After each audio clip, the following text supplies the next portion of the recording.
Bismillahirrahmanirrahim. Assalamu alaikum students. How are you all? I hope you all are fine with the good health. Here I am your science teacher of grade 7. Please take out your science book and open page 20 of unit 2. Here on page 20 today we will discuss about transport system in plants, and in the previous lecture I taught you about heart surgery. I hope you all understood that topic. Now we will discuss transport system in plants.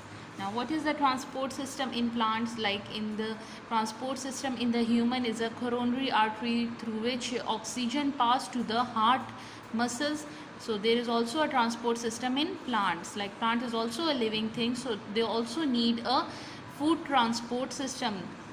So here I am going to tell you the roots of plant absorb water and minerals from the soil. From where it gets the minerals, water and minerals from the soil through roots. This is a plant, for example, it's a plant, and these are the roots. Okay, these substances are then transported to the stem. This is the stem part of the plant. These substances are then transported to the stem and to the leaves, and these are leaves.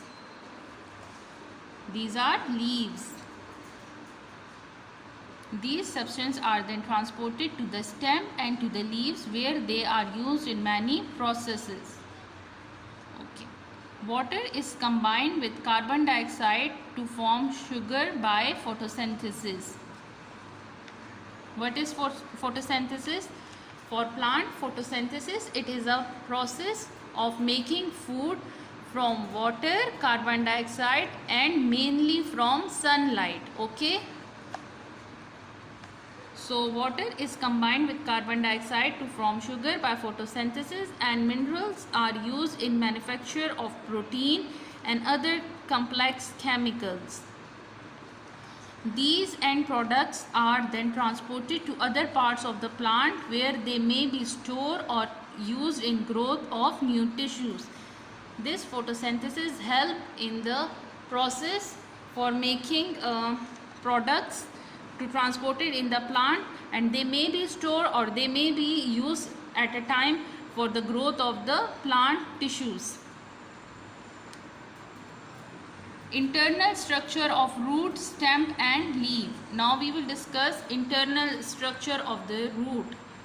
Roots are the part of plant which come out from the radicle of a seed. Point 2. Root absorb water and minerals from the soil. They hold the plant firmly in the soil.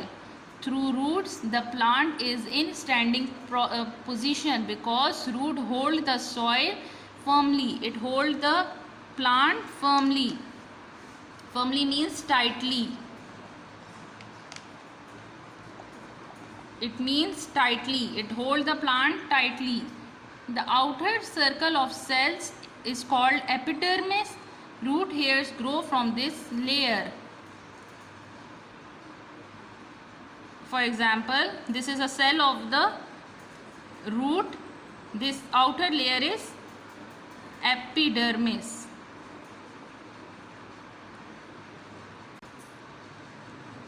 The cells of inner circle are called cortex. Food is stored in these cells. In epidermis, root hairs grow from this layer. In cortex, food is stored. Food is stored in which part of the cell? Cortex. Hair grow from epidermis. Cortex is the inner layer.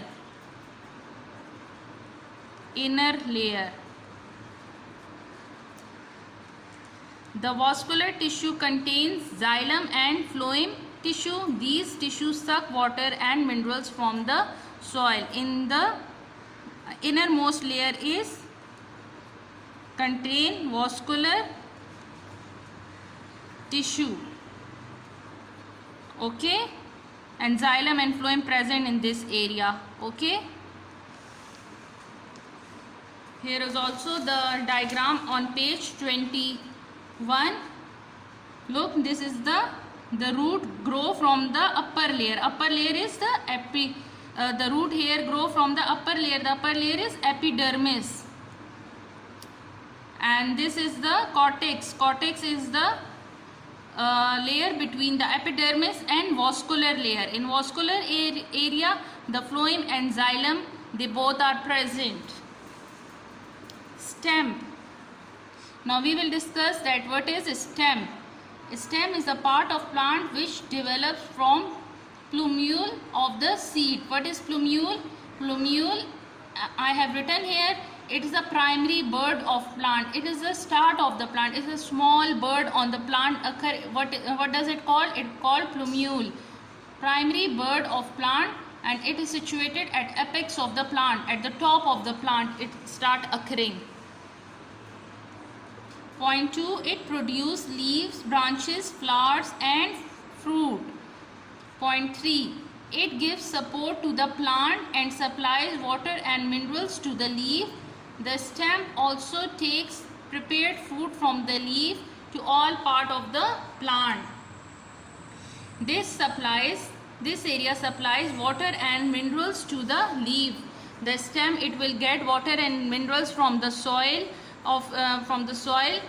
and it will and the roots, it will transfer the minerals and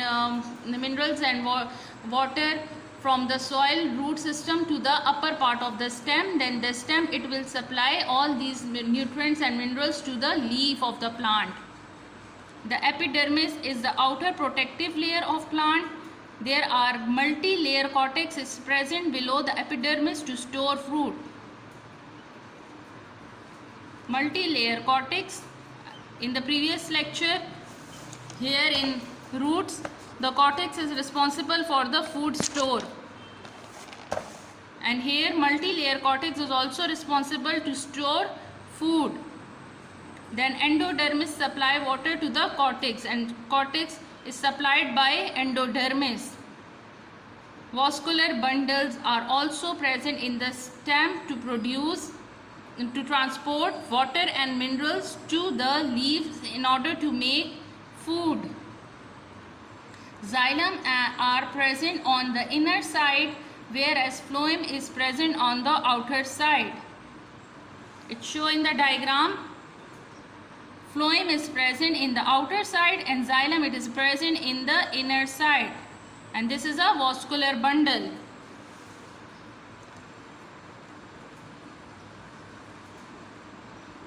Pith is the central part of stem. It stores food and nutrients.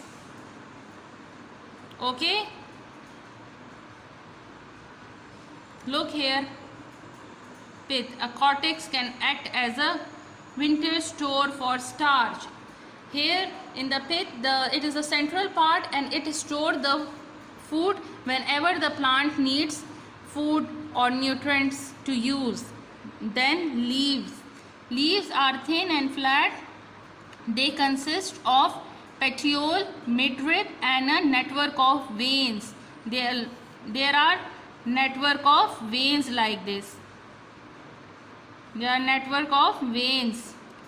Prepare food for the plant by the process of photosynthesis. I told you in the previous that what is photosynthesis? Photosynthesis, it makes food from carbon dioxide by using carbon dioxide, water and sunlight. And this is all about today's lecture. I hope you all understand. Now take care of yourself. We'll meet you in the next lecture. Khuda Hafiz.